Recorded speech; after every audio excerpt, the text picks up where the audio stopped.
Hello, everyone. Let's make a start, shall we? Welcome, everyone, to our report launch. My name is Christoph Korwitz. I'm the Chief Research Officer here at TASO, and it's a great pleasure to welcome you, everyone, here today as we launch our new report. I'll start by giving a bit of an introduction, a bit of context, and setting the scene to kick us off today. So we at TASO, we focus on transforming access and student outcomes in higher education. We are a What Works Centre, which means our main focus is to generate high-quality evidence on how to reduce inequalities in our higher education.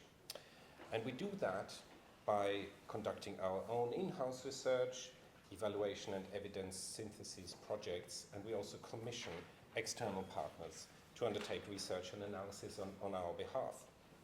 We also provide guidance and capacity building support to higher education institutions across the sector so that they are better equipped to evaluate the impact of their own interventions. And we engage in wider policy debates, mobilizing our evidence and working to change policy and practice for the better. All this supports our mission at TASO, which is to reduce inequality gaps across all stages of the student life cycle, covering the access, success, and progression phases. So our approach is quite comprehensive, and we also include all young people in our work, while focusing also on specific subgroups within this student population, including, for example, disabled students or mature learners or care-experienced learners, which is the focus of today. So thinking about people with experience of social care, to give you some examples of our past and recent research, in 2021, for example, TASO presented findings from a comprehensive evidence review of 57 research studies, which was published under the title Supporting Access and Student Success for Learners with Experience of Children's Social Care. Later, in January 2024, TASO submitted evidence to the House of Commons Education Select Committee as a way of supporting the inquiry into children's social care. This submission included available data on educational outcomes, evidence on what works to support care-experienced students, and a set of recommendations for further research and policy development. And so we've noticed that the journeys into higher education and through higher education of young people with experience of social care have received considerable attention within this research and policy space over the last couple of months. To add a bit of context to our report launch, we have seen major publications from the National Centre for Social Research, focusing on the experiences and trajectories of people with experience of social care, and reports from the Social Market Foundation and the Children's Commissioner. For today, the report that we're launching at TASO today is titled Pathways into and Through Higher Education for Young People with Experience of Children's Social Care. I've been working on this project for the last year or so, since I joined TASO in February last year, but the project itself has been conceived much earlier, and it was supported by many colleagues who came before me, which is why I really want to acknowledge the contributions of the earlier What Works Centre for Children's Social Care, who played an instrumental part during those earlier project phases. This is the context, and moving on to outlining the agenda for today. First, we will hear from Liam about the key research findings by way of a 15-minute presentation. Then Amir will give a response from a student perspective, and this is followed by a 15-20-minute panel discussion that Eliza will chair. And we round off with 15 minutes or so for questions from the audience, and then there are refreshments and networking opportunities available until 12:30. Now it's my pleasure to introduce our speakers, starting with Liam Feinstein, who is the principal investigator on this project. He is the director at the Rees Centre and Professor of Education and Children's Social Care at Oxford University. Previously, he was the Director of Evidence at the Children's Commissioner's Office and Director of Evidence at the Early Intervention Foundation. He has also held the post of Chief Analyst in the Prime Minister's Delivery Unit at the Treasury. Amir is a medical student at Swansea University and he advocates for the needs and rights of care-experienced young people, for example, by contributing to national influencing activities or attending Parliament for an all-party parliamentary group for care-experienced children and young people. Eliza Cosman, to my right, is TASO's Deputy Chief Executive.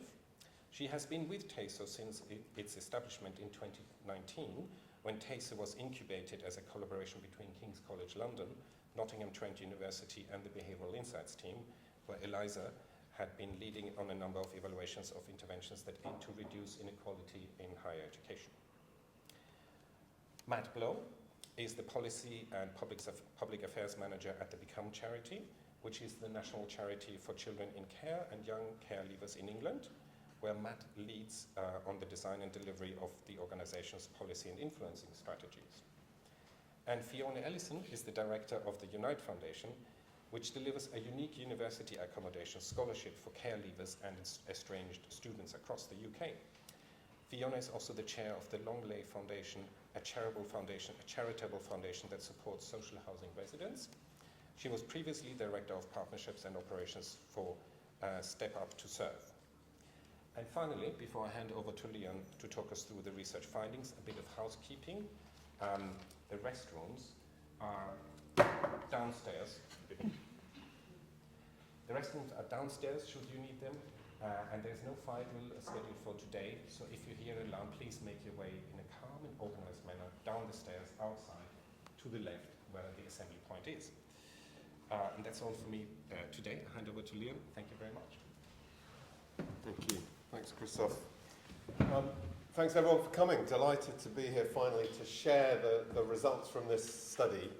I've got 15 minutes to take you through the data, so there's a lot that I'd like to say that I'm not going to be able to. I really just want to give you a sense of the findings so we can have a good discussion about the meaning of them. But I do want to say these data are incredibly rich. We're linking national administrative data sets that haven't always been linked before. And there's tremendous potential in the data. So I hope you're going to have a chance to look at the report. We've written a short report. There are 6 appendices for anyone who wants to see the further detail. There are a lot of ways of analysing these data. They're very rich, and I hope people will consider looking at the data themselves and drawing out other findings. And I want to emphasise that this project is also part of a wider programme at the Rees Centre on understanding the experiences in education of children with experience of children's social care. And other projects are looking at this in terms of the role of schools, doing a lot more qualitative work and case study around the impact of virtual school heads and other parts of this policy terrain. But today I'm just going to focus on this body of data and what we learn from national population statistics about the pathways out of school, through post-16 and towards higher education of a broad group of what I've called here children with experience of children's social care, or people with experience of children's social care.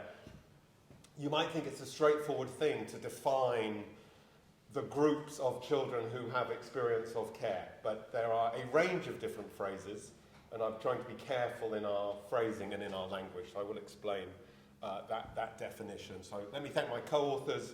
Huge thanks to TASO, who've been very patient. The issue that delayed this study is about access to the data. The data is stored in the secure research service of the Office of National Statistics. It's population data, and naturally you have to go through a long research governance process to get approval to use the data. TASO were very patient as we went through that. And I particularly want to thank the 500,000 young people whose data are the source of this study. They have not all given consent. This is done through research. We can't identify any of the children in the data. This is an aggregate picture, but ultimately the data comes from the young people who were part of the birth cohort that we've linked in the available national data sets. And I'm delighted Amir is here as at least one person who's going to give a view with a bit more experience, but there's obviously a lot to unpack within these data. So what we've essentially done is providing new data on the patterns of entry to higher education of young people in England with experience of children's social care. Essentially, this is a descriptive study. although we're in a what works environment with TASO, we're not evaluating interventions here, we're describing what we see in the national data set. What happens? Can't make any statements about what the causes of that are. We're trying to understand outcomes and the descriptive characteristics of different groups of young people as they progress through education, towards higher education and through higher education. So questions like, how do different groups of young people with experience of social care differ in their progression to and through HE compared to each other and their peers? It's a very descriptive question. And we're talking about broad averages. Of course, everybody's experience is different. And people have different reasons for their own pathways. But we're just talking in broad aggregate. And really this is a description, I would say, of society more than it is of the specific young people with experience of children's social care. We're looking at aggregate data at the social level. This is describing the way these processes work in our society. We're not making any comments on any individual children or young people. So we have 5 groups that we're able to identify in the national data sets. And you can see the definitions there. I won't spend long on this, but it's important to distinguish these different groups. So we have care leavers within the data who are formally recognised within the HE support framework, but other groups, those who've ever been in care but might not be formally care leavers, those who've been on a child protection plan, those who've been a child in need, which is a much larger group of children. And we've distinguished within those who've been a child in need for a total of more than 6 months duration during their childhood or less than 6 months duration during their childhoods. So 5 groups that are different in different ways. There are intersections between those groups, but just for the study, we have allocated people into one of those groups on a hierarchical system, just to create distinct groups within the data. So it's a simplification. And we can look at the outcomes in terms of pathways through and to and through HE of those 5 groups compared to 2 other groups, those young people eligible for free school meals. It's a large group of relatively disadvantaged young people. And we've distinguished here, we've taken out of that group those who have also had experience of children's social care, and then the general population. So I'm using this phrase, experience of children's social care, to distinguish a broad set of groups who've had different types of experience with the social care system. So people might be in the child in need group because they have been referred to children's social care. They might have been on a child in need plan, they might not. And those groups we wouldn't define as care experienced, which is a term that's generally used to describe those who have experience of being in care. But these things are debatable, but that's how we're using the terminology. So this broad definition of groups of children with experience of children's social care is a much broader group.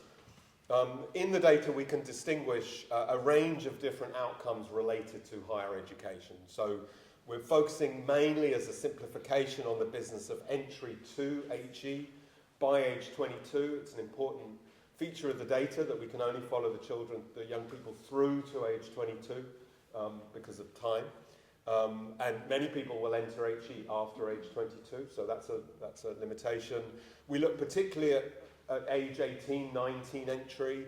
We look at the type of institution attended, qualification pursued, whether there's continuity of study, whether the degree is completed by age 22, and so on. A range of different outcomes, but I'm in the presentation just going to focus on entry to HE as in a level 4 participation within the national qualifications framework. Just for those interested, we could spend a lot of time talking about the data. We have 5 data sets, national data sets, that this study has essentially linked. So we can join the data that DFE collates from local authorities about children looked after and children in need. We've got the National Pupil Database, which has educational outcomes. We've got the Individualised Learner Record and the Higher Education Student Statistics, which are the innovation here to be able to follow students as they pass through further education and then in their higher education experiences. And within those broad data sets, we've linked them around a cohort of young people born between the 1st of September 98 and 31st August 99. So essentially a school year, the 98-99 school year. All of those who are in those data sets are therefore included in this study. And that gives us 556,000 young people, of whom 16% had some experience of children's social care within their childhood. And you can see there that of that 16%, 5% are formerly care leavers. So care leavers are a small group within this wider set of young people who have different experiences of children's social care, have been on child protection plans or have been children in need. Half of this group had been children in need, but for a short period. And those groups had not been looked at before in terms of their pathways to HE. So that's the innovation in this study. It's obviously a strength of the study that we have population data, which doesn't mean everybody's in the study. Young people in England who are in private and independent schools don't participate in the National People Database. They're not in this study, which means that some of the differences that we might see to the general population would be even larger when we look in the full national population than what we can see in our data sets. But broadly, this is representative of the national population. So within our data, 17% of the total sample had an identified SEN, special educational need. This is within the old system because we're talking about an earlier period. 13% had a fixed period exclusion, 22% were persistent absentees, and so on. As I say, there's a lot of data here, and the descriptors are very interesting. I do hope people will have a chance to look at the report. By age 22, 48% had entered higher education by age 22, and this is on a broad definition of higher education as a level 4 qualification, so including foundation degrees, sub-degrees, and other forms of participation than just undergraduate university degree. This is, I know, the slide everybody wants me to spend most time on, and I'm all right then, I will. But essentially, it is descriptive analysis. We're mainly looking at correlations, just what are the outcomes for different groups in average form. We have done regression analysis as well, in terms of just trying to test if you put more background characteristics into a model, do you still get a difference between these care experience groups or groups with experience of children's social care and the general population or not?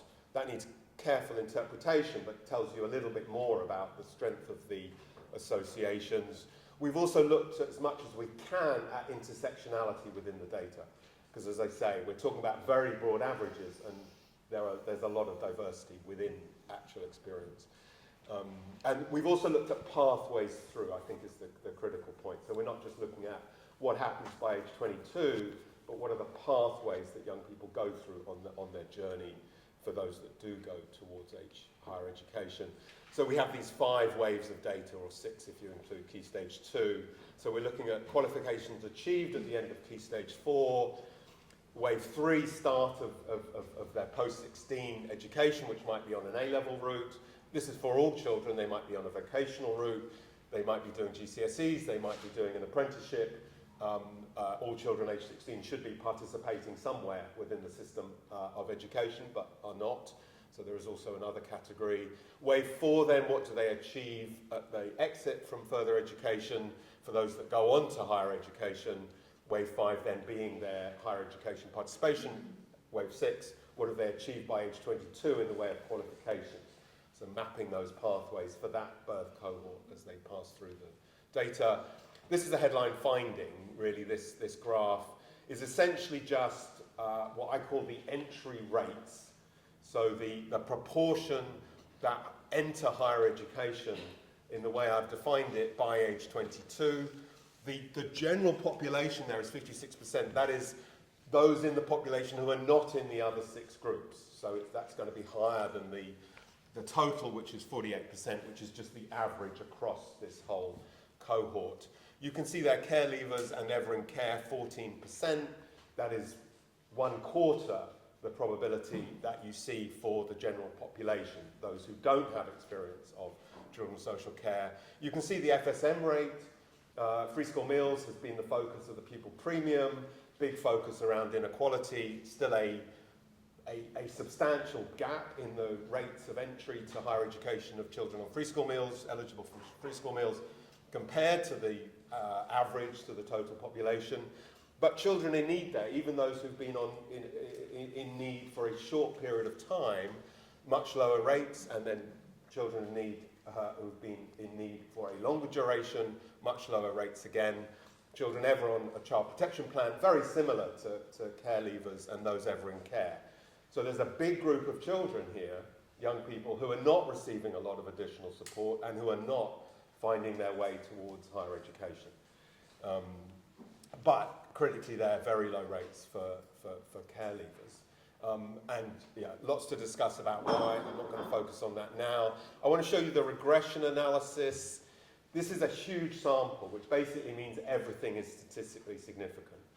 And we shouldn't think too much about statistical significance. Essentially, to the previous graph here, I'm just adding a whole set of control variables. So we can statistically condition for sex, for ethnicity, for SEN status, for socioeconomic circumstances, exclusions, absences, prior educational achievement.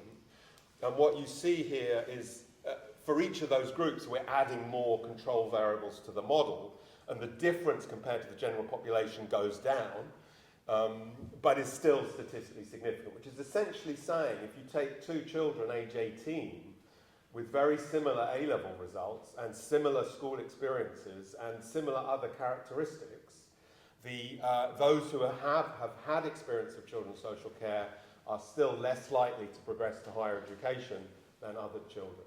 So that above and beyond what we know, there are other things going on. And so these are very substantial differences in entry rates, which to me are telling us about the high levels of disengagement from education of these groups, and raises a substantial policy challenge. Just some of the diversity within the data.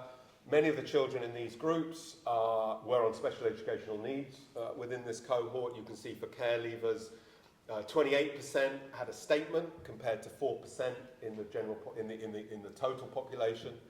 So high rates of send, but and here you can see the pattern of entry, where we're looking at the probability of entering higher education, the proportion within the group that enter higher education. For each of the 7 groups in the study, interacted with their SEN status. So for care leavers, you can see there for children with a statement with SEN, 4% entered HE, which compares to 13% in the total population. And that broad pattern is there across all of the groups, which is to say that for those with SEN, whether also with experience of children's social care or not, the likelihood of entry to higher education is lower. But when those two things combine, then you get particularly low rates of entry. It varies by sex, so this is by sex. So we have, again, just focusing on care leavers, the rate of entry to higher education in this cohort for male care leavers is 10%, 1 in 10, compared to 42% of boys in the total population. Quite a strong sex or gender difference there, which is true in the total population. It's also true in all of these subgroups. This is the variation with respect to prior attainment. Not surprisingly, those with higher GCSEs have much higher rates of entry to higher education. There are those who don't succeed at GCSE who still make their way into higher education, and amongst the groups with experience of children's social care, that probability is lower than it is in the total population, or even for children on free school meals, a little bit. For those with 5 GCSEs, but not including English and maths, 22% of that group who are also on free school meals progress to higher education, compared to 13% there for children on child protection plans. So there are still differences even when you intersect these things. Final graph. when we look at the pathways to higher education, this graph, and do please look at this in the report, but of those who, this is about those who enter higher education. So we're just looking at those who went into higher education, and in each graph, in each column there, that's split according to the pathway that they took. So the yellow group are young people who followed a vocational route. They might not have intended to go towards higher education, but they did vocational qualifications and they ended up in higher education. And amongst the care leavers, 36% who went into higher education got there that way, compared to just 26% who followed the traditional route, that is to say A-levels and then straight into higher education, which for the average person, 54% in the total population took the traditional route, compared, and you can see that's for all of these care experience groups, all of these groups. The proportion that took the vocational route is much higher. And that's true for children on free school meals as well. And I think this is saying something very important about further education and the positive experience that many groups are getting in FE colleges that they didn't get in schools. They're finding their way to environments that are more supportive, more relational, and don't exclude and treat in the way that schools do. And that's perhaps for the policy discussion, but I am very struck by the offer of vocational routes. And this is just in terms of entry to higher education. Those routes have value in their own right as well. So to summarise, important differences within those groups, but an overall finding that these groups of children with experience of children's social care, above and beyond their own capabilities, have low rates of entry to higher education. They're not entering higher education, even when their abilities suggest they might. When they do get there, very often it is through vocational or other routes. The traditional routes are not proving effective. And those are the main findings. That raises a lot of policy questions that, fortunately, we have people to answer here today on the panel and in the room. So I'm just going to leave that with you. But my conclusion, it's not new to find that many children and young people who've interacted with children's social care services are also disengaged from education. I think if we looked at the latest data, we will be finding this is getting worse. Universities need to respond. I say this as an academic at Oxford. We have to take this argument into universities. It's not about reducing academic standards. It's about having the right pathways and support. And I just want to emphasise the biggest effect on HE entry would be achieved by an enhanced FE offer. And that's a value in its own right. So perhaps that's not a key focus for today, but it's very important for us in the Rees Centre. Thank you very much. I'm going to hand over to colleagues to tell us what that all means.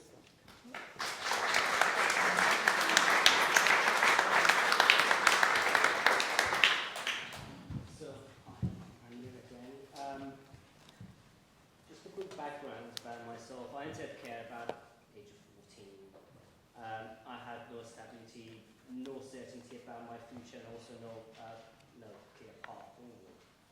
I could have easily become another statistics, as just mentioned, another young person lost in the system, which we all know about. But something changed my path. I was lucky enough to attend Dr. Challenger's grammar school in Buckinghamshire, and I use the word lucky quite specifically because for many care experienced young people, education is not about ability, but about luck.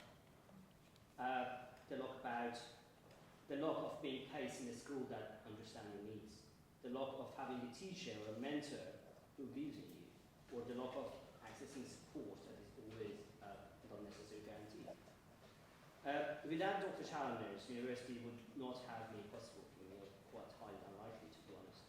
But getting to university wasn't about necessarily the final achievement, it was just the beginning. I made it to Swansea Medical School. I just finished my also master in genomic medicine. And that achievement wasn't because I was exceptional or anything like that. It was because I had the right support, stability, and the right opportunities. And that's exactly what is missing when it comes to so many young people in care and care leaders. But why success depends on luck. That's my argument. I think that's what's the human story of it missing on the report. It tells us the numbers, but it doesn't fully capture the emotional reality of what it means to navigate higher education as a care experienced young person. So, this report, as mentioned by Leon, does an excellent job of highlighting who gets to the higher education and who doesn't.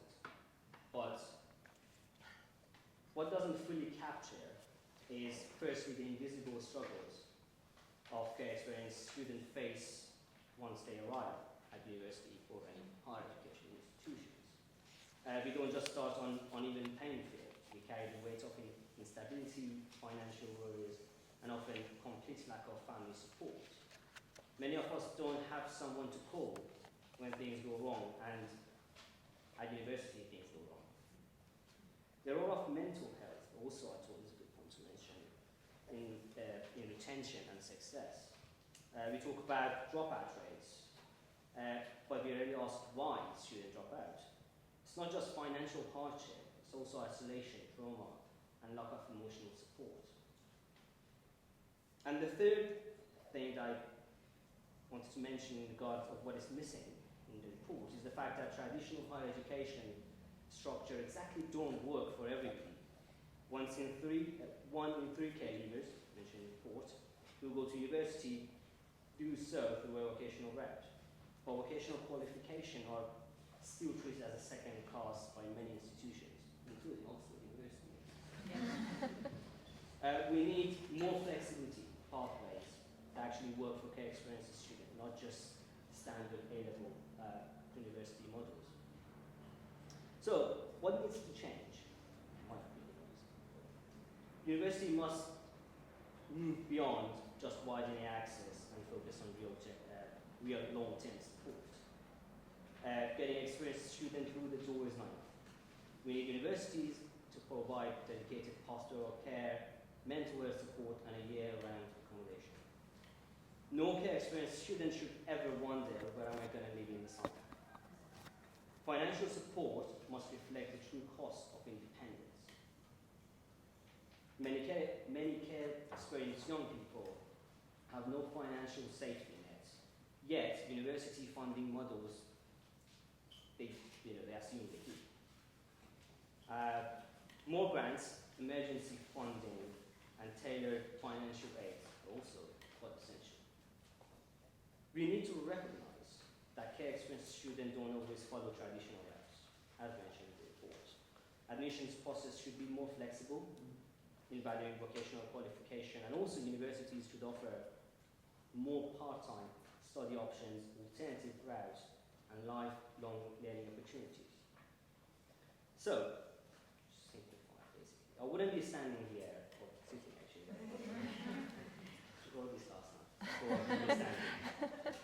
If I hadn't gone to university, but I also wouldn't be here without maths and become charity, who actually I met doing first year of university. I was the COVID year, so I was just bored. And going to lectures, I become charity basically. Without them, without education, access to higher education, I wouldn't have found a support system, sense of purpose, and a voice, which I'm here for today. We cannot accept a system where education for care experienced young people depends on luck. We cannot continue to rely on individual teachers, mentor, charities, or good fortune to ensure access. Because basically we need a systemic change. Because potential is everywhere, but opportunity is not. Let's change that. So, thank you.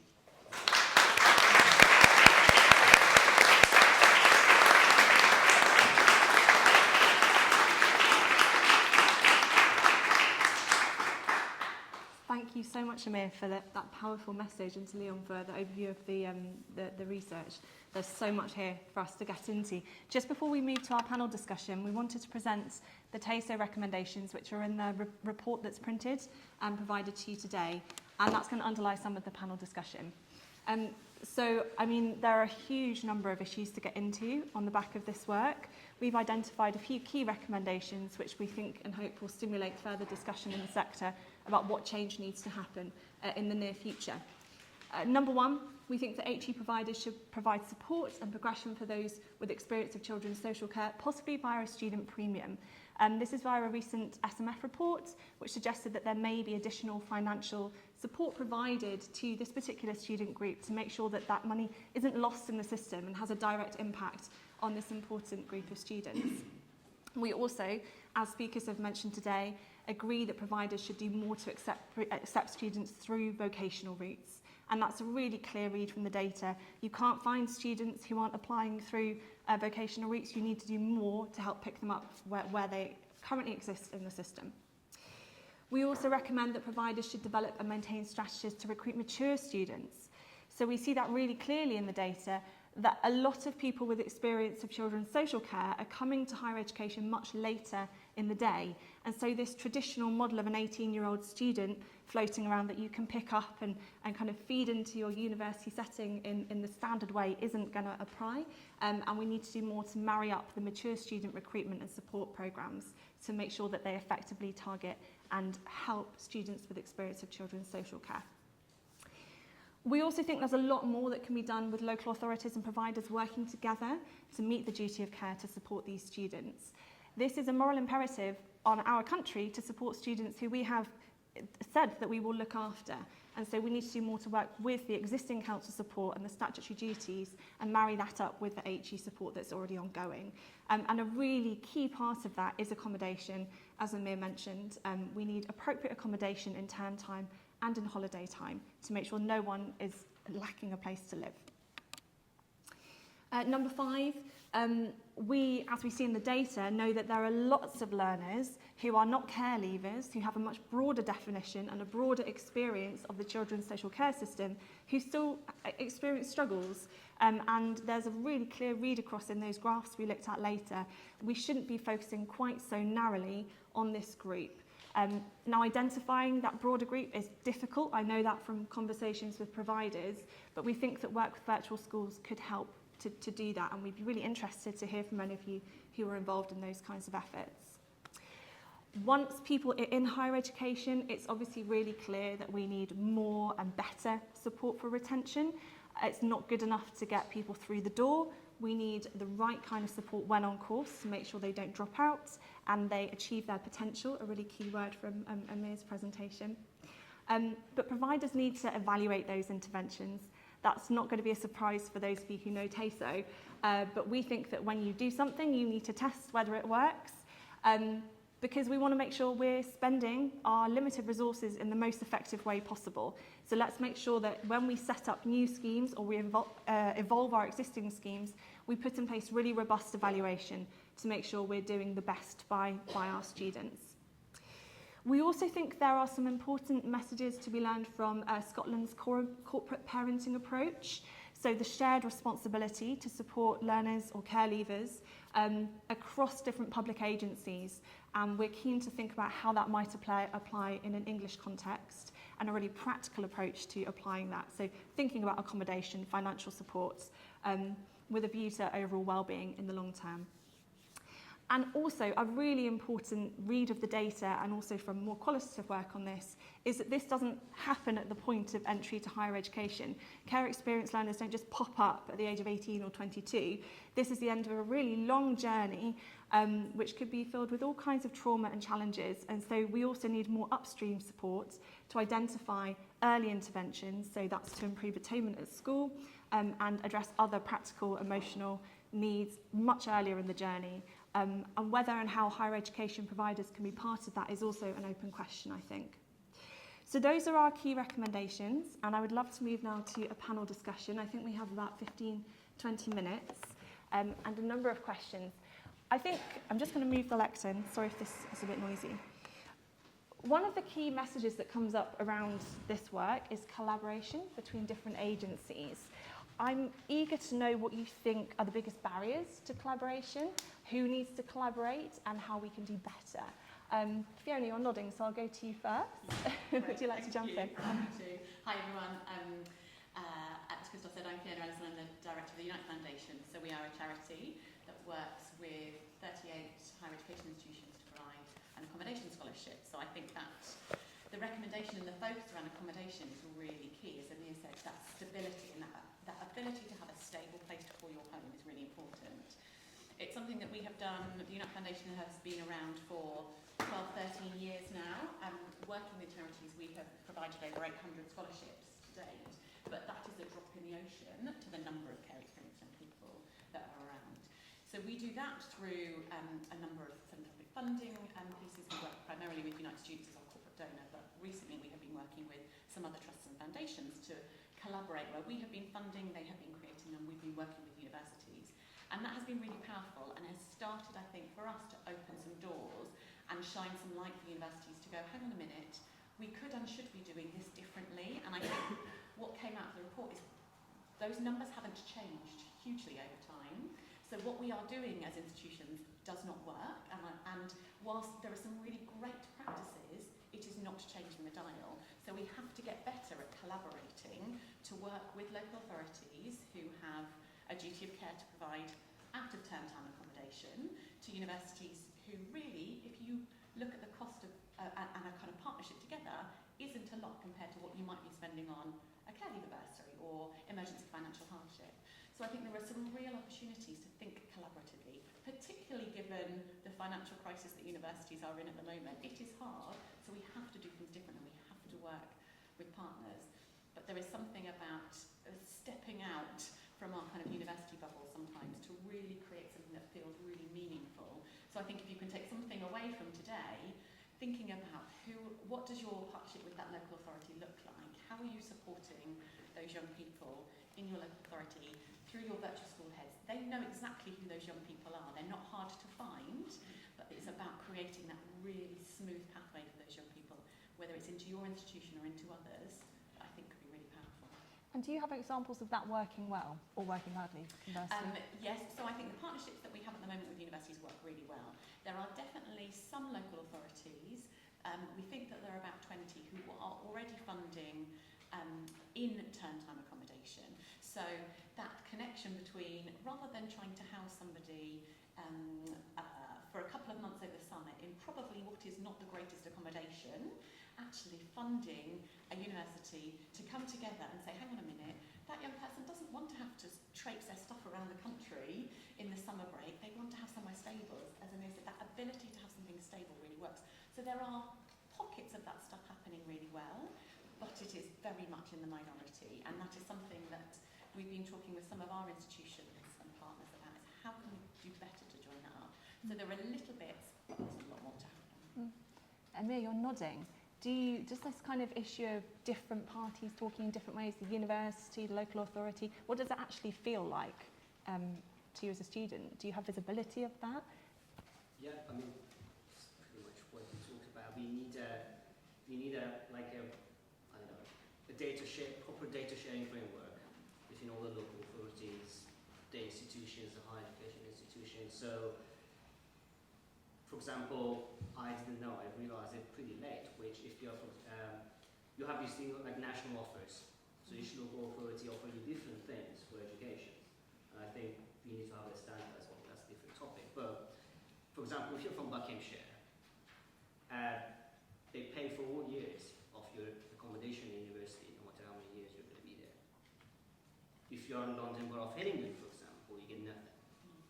But then there is no, especially depending on your PA, there is no clear information sharing between the two.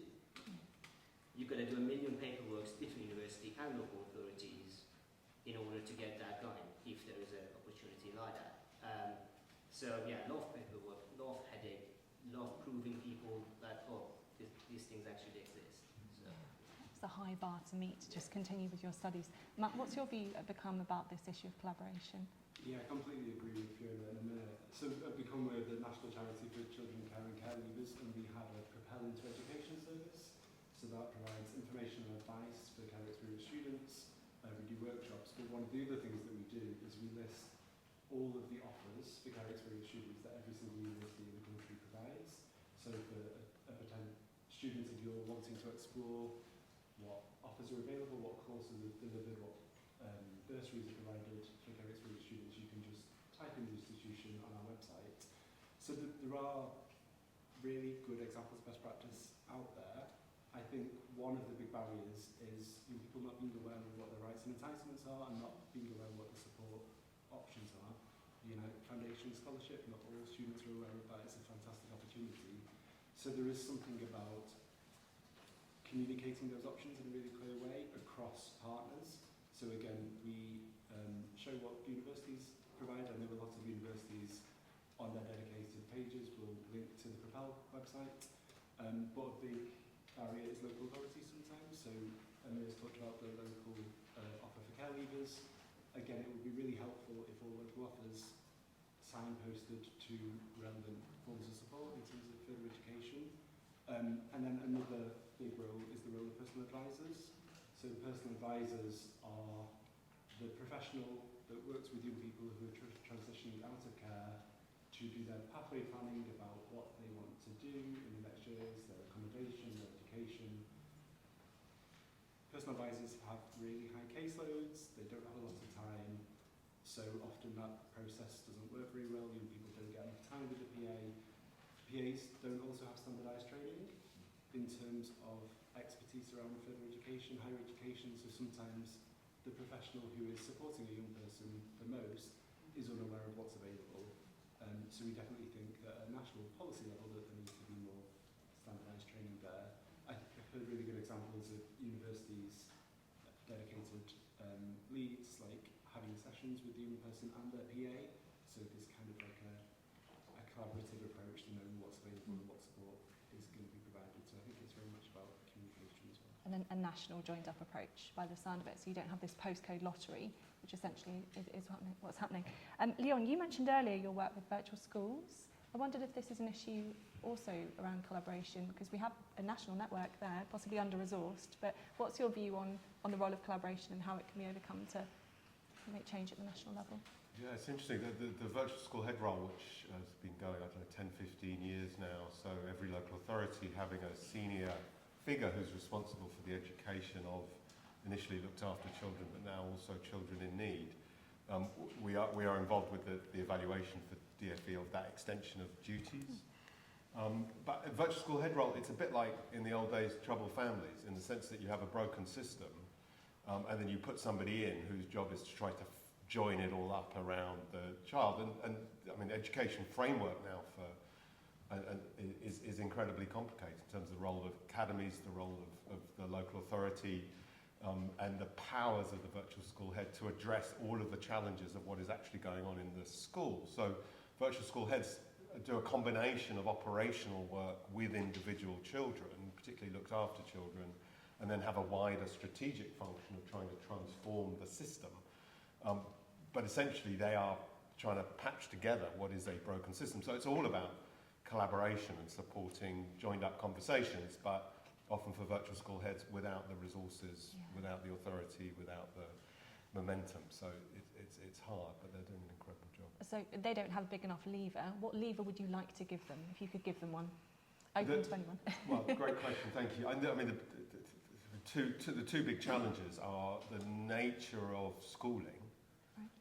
So ultimately you want schools to be inclusive, warm and welcoming places for all children, and that's going to benefit looked after children and children in need, but also other children. That's not really in the gift of the virtual school head. They can strategically try and achieve that, but Ofsted, DFE, the school accountability frameworks and all of that are kind of slightly running counter to that. So that's one thing. And the other thing is that the general resources within local authorities. Virtual school heads are receiving a little bit of funding, but where's the welfare, where's the support for inclusion, the participation of young people in education and all of those issues, mental health, housing and everything else. So as with so many areas, you have to recognise that government has got a huge challenge here and some other priorities, but there's a real challenge to keep some focus on the requirements, needs and well-being of children as we worry about big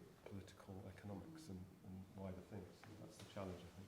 Fiona, do you agree? And I think for me, I see it as three groups. You've got those who are entering the care system now, and what is the role that virtual school heads can do so that we are minimising that educational gap as much as we can from the early days.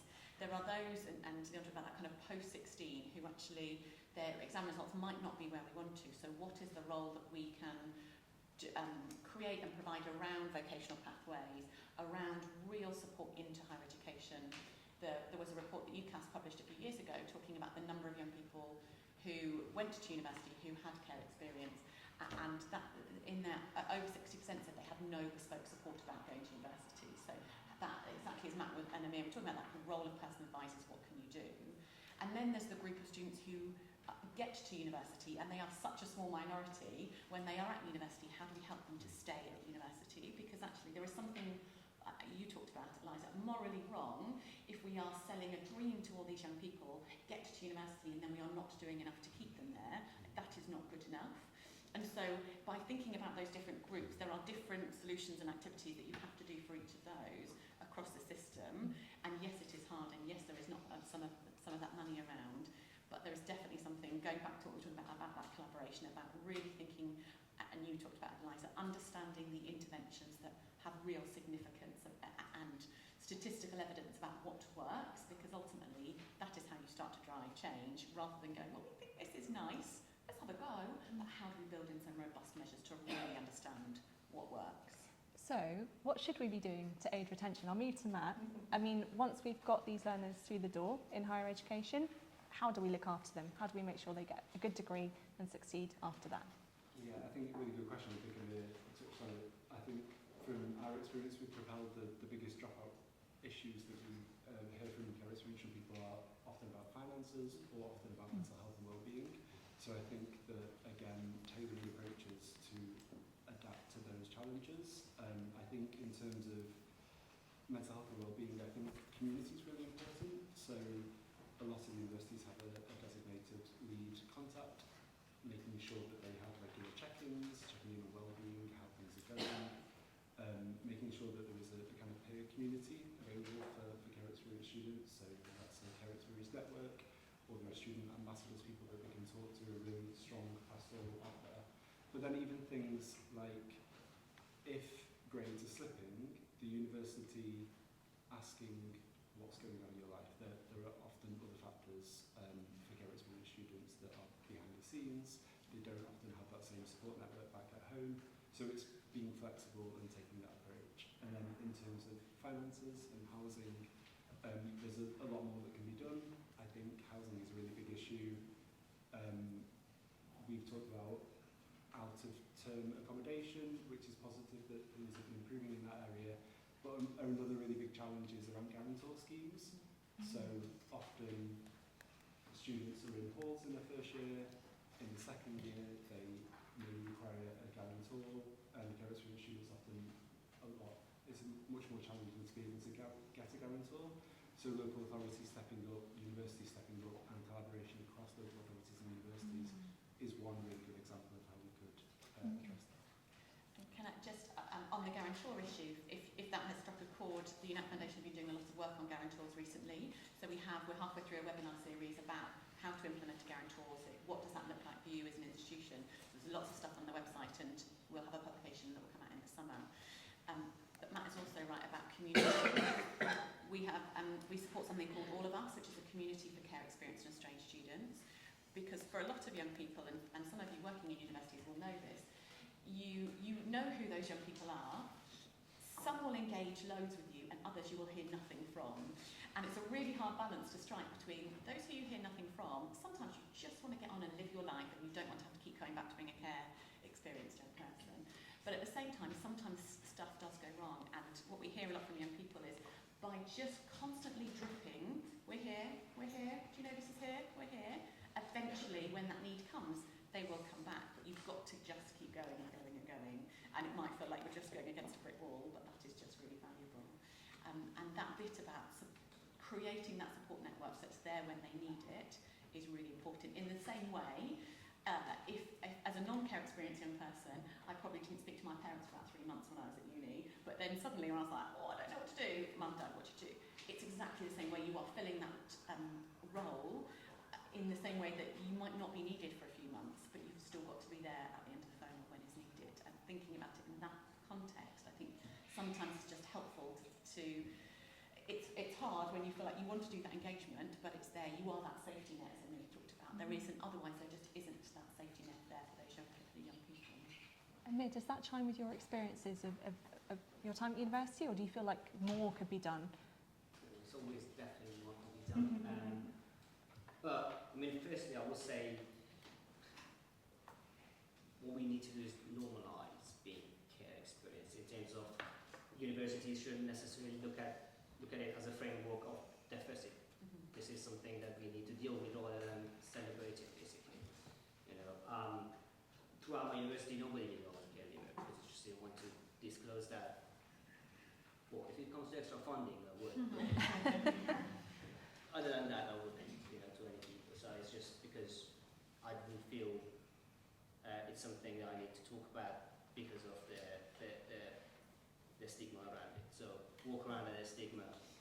And also, I would say, adding to what everybody has talked about, accommodation, mental health support, and things like that. But also, a long-term mentorship or peer support program, which, you hit the first Christmas, and then everybody leaves for Christmas, and then you're a bit of, what are you going to do?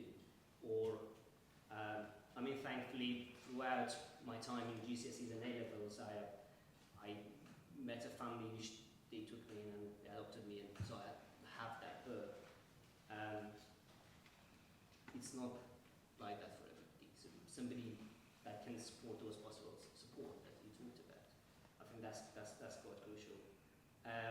And potentially working with universities to, I don't know, because you have the funding which you can get probably depending on obviously where you go, the maximum support of in terms of loan, but it's not adjusted to the cost of living crisis.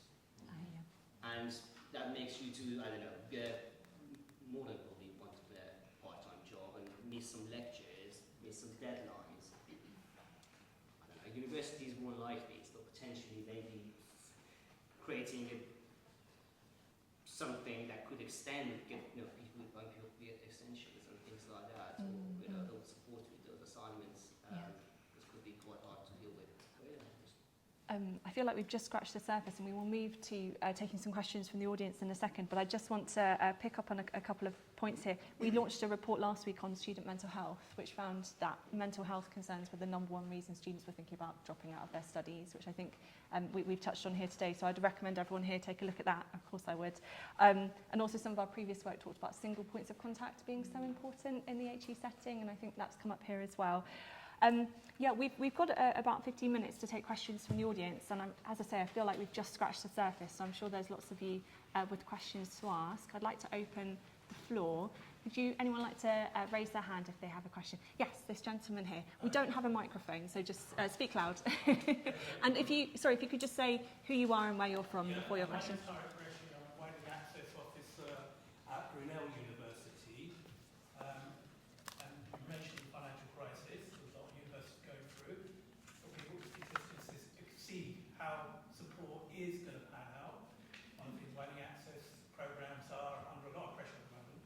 Having said that, my interest was to look at the vocational routes, the non-traditional routes into university, and from those statistics, are you able to disaggregate in terms of engagement and access to Russell Group and elite universities?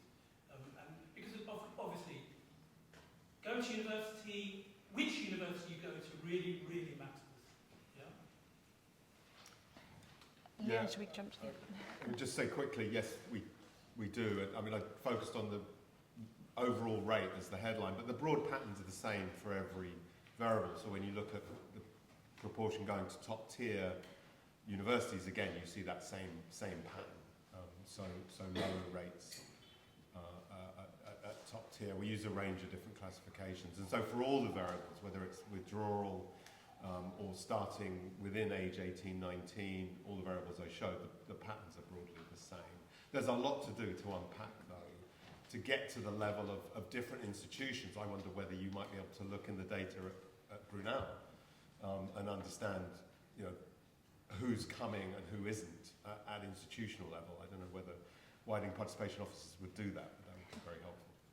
Matt, do you see, sorry, if I can throw that open to you, do you see this issue of vocational routes coming up kind of in the lived experience of the students you work with? Yeah, completely. And we actually just last year extended our Propel into Education into a Propel into Work service as well, so we provide similar support for young people that are going through vocational routes. Yeah, I think I agree with a few things that have been said before. I think a big factor, given that pathway and journey and how common that is, one option for universities is to extend entry requirements more around vocational options. I think, yeah, so those kind of things and understanding those pathways will be really, really helpful. Again, going back to the points around collaboration and outreach as well. Often there are different institutions, FE institutions that are more likely to provide FE, so it's thinking about the support offer there and also that connection so that students are aware of what those options are. If they do want to retain G, again, that's not going to be for everybody, but it's... Okay, next question. Yes, this lady. My name is Christina Bushnell. I'm a care student with two students at University of Warwick. So I look at lessons learned from graduated care experience people. So one of the things that I wanted to ask, because I know the amazing work the Come Charity do, I know about United Foundations and the difference you've made to the number of people entering higher education in the past 10 years. So my question would be is why we are still leaving the communication about the opportunities to these young people at the mercy of our local authorities, because the way that that information is passed on to those children who are going through their GCSEs, A levels, it depends really on the quality of a social worker or a personal advisor that they are going to get in place. And sometimes the quality is not quite there. So why aren't these organizations like Become, United Foundations, people who make an actual difference and provide the support, why don't they work with secondary schools directly, and why don't they work with agencies who recruit foster carers to communicate that support, because foster carers are more likely to convey that information rather than local authority. And I'm not blaming anyone, I'm just saying that the likelihood of that information being passed on is much higher. Who would like to take that? I feel like... I think that's a really, really important point, and I think it's something that we're looking at. So we've been communication with the school system as we see over the last year, and it's something that we've been looking at. Again, there's a bit of information overload sometimes, so I think it's trying to build relationships so that people are aware of those offers and those services, and I think we try to explore every avenue that we can. There's a lot more to be done, and I think yeah, I think in terms of education, so one of the things that was talked about was corporate parenting in Scotland. So in Scotland, a wide range of public bodies and government departments are corporate parents. They have responsibilities to have regard to certain principles when interacting with care experience young people. Schools in Scotland are one of those types of organisation, as are FE and HE institutions as well, and I think actually we really support that extension in England, because I think it would encourage schools to think more strategically about the different types of support that they're providing, what the barriers that care experience people are facing, how to overcome those, and also to work with young people to find out how they heard about something and what's worked for them, and to make sure that services are designed and developed with care experience people's insights and views at the heart of that. So I think that would help with that understanding what's out there. Should we take another question from the floor? Yes. It's not a question, I just wanted to point out that Wales are also part of the corporate community during that, and they just started that. Okay. Thank you very much. And sorry, what's your name and affiliation? Yeah, it's part of that. Okay, great, thank you. Good to know. Yes, I'm right at the back there. Yeah, you. Hi, I'm Michelle Moore with University of London. One of UWL has actually one of the highest rates of care leavers in the UK, and so we're quite proactive. But looking at the information and experience of students coming in,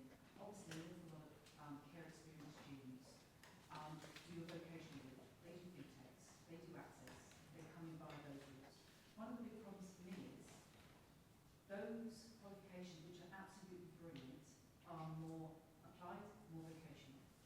A-levels, traditional, are more theoretical, village exams.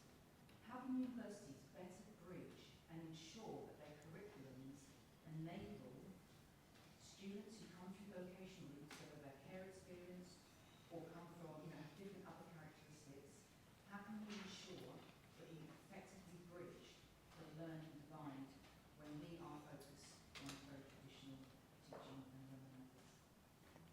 Thank you, Michelle. Would anyone from the panel, Leon? I don't know the answer to that question, but it's a really important question. I think that is the question that we need to have universities formally represented to properly answer it. If anybody would like. No, I would say the same. I think your answer is in your question. I think universities have to do better. There is something, I think, as lifelong learning loan entitlement comes in, how that changes how universities are thinking about the learners that are coming in. One of the recommendations was about mature students, and that move and away from a traditional 18-year-old coming in, which, as we've just learned from the data, does not fit a care leaver or someone with experience of children's social care system. And so if you're getting a more diverse population into university, you would hope universities and higher education have got to think differently. Whether that happens, we'll see, but it's then incumbent on all of us to go and be asking those questions. How are we making it accessible? What are we doing? Because if we don't ask, who else is going to be asking? And I think if I can jump in on that, I also think that tension is there not just for this group, right? That's right across the board. We have in the WP agenda, and I've worked in the HE sector for a decade, and we haven't really made many inroads on that. I think it's, I really liked, Fiona, how you talked about the different groups and how you do, we absolutely need to do work to help that transition with students who don't have the most academic qualifications coming in. Ideally, I think we shouldn't be setting, we want students with potential to have the right qualifications coming onto courses too. So upstream work would help that. But it's really hard to take a holistic view, and this always gets tackled in quite a piecemeal way. I don't personally think it's the best outcome to have extra lessons or support once you enter a course, but it is probably required in the short term. Sorry, I shouldn't really jump in. Yeah. And I think obviously students actually start to realise that APPs, they should actually be focusing on more, including transitions as part of their work, so that may be something that comes on the agenda. Yeah, absolutely. Thanks, Michelle. Another question. Yes, I think this person was a bit quicker. Hi, yeah, thank you. I'm Dan Shane, I'm from the Social Market Foundation, all for a report you mentioned. But I was wondering if anyone on the panel has any thoughts about why England seems so far behind in this compared to the developed nations, given that Scotland doesn't just have corporate parenting, it also has its, for example, guaranteed offer HE scheme. Wales piloted the universal income scheme as well, and so I'd like to hear your thoughts on that and how we can move forwards to be more in line with the developed nations. England lagging behind. Would anyone like to jump on that? I think Scotland and majority of advanced European countries, they have adopted and implemented successfully the United Nations CRC, the Children's Rights Program. England hasn't. There is no standardized things what is kind of left to local authorities to deal with it. So I think that we need England to implement the CRC United Nations program,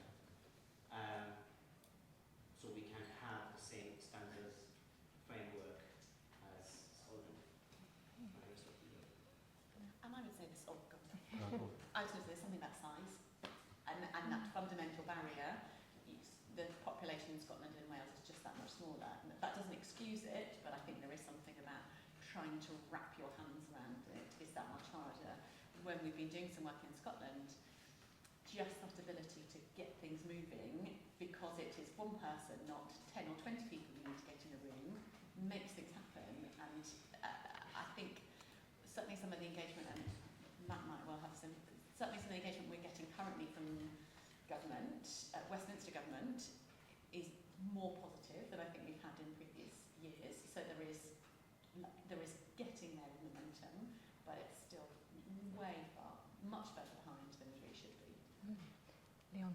It's a problem across social policy. I would say we don't have a rights respecting framework for children and social policy generally in England in the way that we do in the other nations. And I think that it's a great question about why. And I do think having Whitehall you know, the structure of government is an issue here. And as you say, the scale's not right.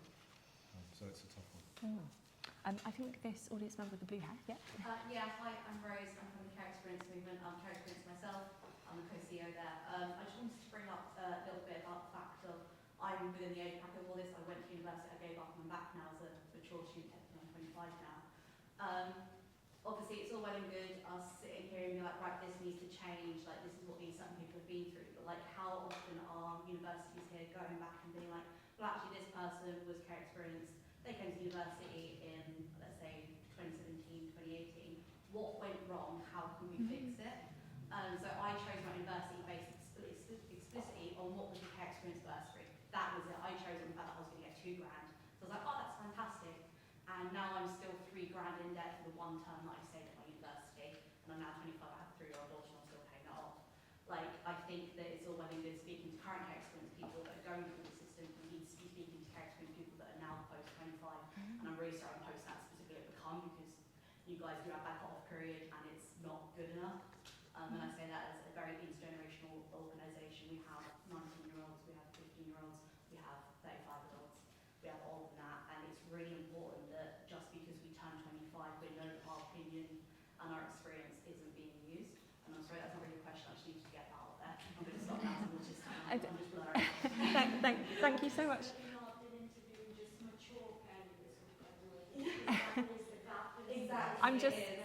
I'm just gonna.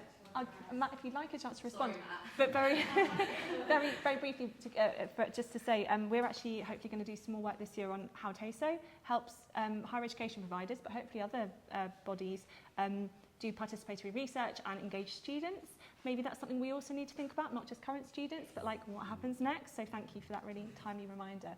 Matt, did you want to respond to?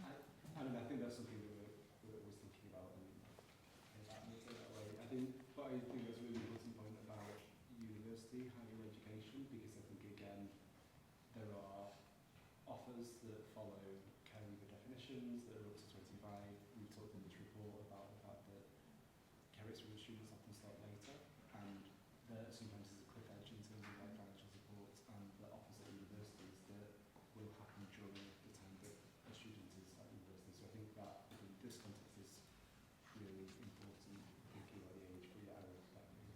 I'm sorry, I didn't mean to be so rude. And very briefly, Amir. I'm on the same age as well. And in most other charities or sayings, I'm not a care leaver anymore, which is quite funny because I went through all those years and suddenly I'm not a care leaver, you know. But what Become does is that they extended that to 27 before Become. So you could get engaged with Become with all sorts of stuff that they do for care leavers up to the age of 27. I know it's still, again, 2 more years, but I think Become is still doing better than the most. So, credit to them. So now I'm just hearing we need to bridge the gap between our organisation and yours. There we go. That's the impact of this event today. We've got a few minutes left, so I'll take any remaining questions. Yes, we've got one there. Is that our last question? Yeah. Yeah, go ahead. Hi, my name's Adela. I'm from University College London. I'm a student success officer and I'm a key contact for care experience and a strange and mature student. Bit of a mouthful. So one thing, I'm new to the role, and one thing I've experienced is we do a lot at UCL in terms of what we've been talking about, accommodation provision. We have student advisors which provide like phone contact, email support. One thing we're finding is engagement. The changing generation and the style they like to be engaged with means that it's very hard to bridge these gaps. We're trying emails, we're trying to put things in people's calendars, you know, like just going ahead and doing it. They don't like phone calls, no one answers the phone. We're trying WhatsApp. What can we do? I mean, as the changing generation happens, I mean, I'm not for doing TikTok videos, so what can you recommend in terms of how we can engage in a better way that suits these students across multiple generations as well? Fiona, TikTok? I am not on TikTok, I'm not cool enough. I would start by asking, and I think different types of communication need different bits. So it's understanding what are you communicating to and for. So is it, hey, I'm just checking in, what's going on? Like, no pressure to respond, but just so you know I'm here. a little WhatsApp message, great. What we find at the foundation is if we want to elicit a response, so if we want to be able to share progress for our scholars to some of our donors, we'll include that, but with a competition or with some prizes, because points win prizes, all of that joy. And so there's just something about really understanding what are you communicating for and what do you need a response on. So really, I would say breaking it down into that pre-arrivals communication. So I talked before about the community that we run, and part of that is supporting students to run, we call them meetups, so coming together with other care experience and strange young people, wherever it might be. What we found through that is creating a pre-arrival WhatsApp group, which is just, hey, this is who I am, but also this is the picture of the front door that you need to find, this is the Google Maps link, like really breaking it down so you are taking away all of those potential barriers to, if it's a physical in-person meeting up. So if you're worried about where you're going, it's all there and it's really easy. And doing that in as number of different ways as you can with enough time, it just really helps. But it's keep trying all of the bits and keep asking what is it that you want and need.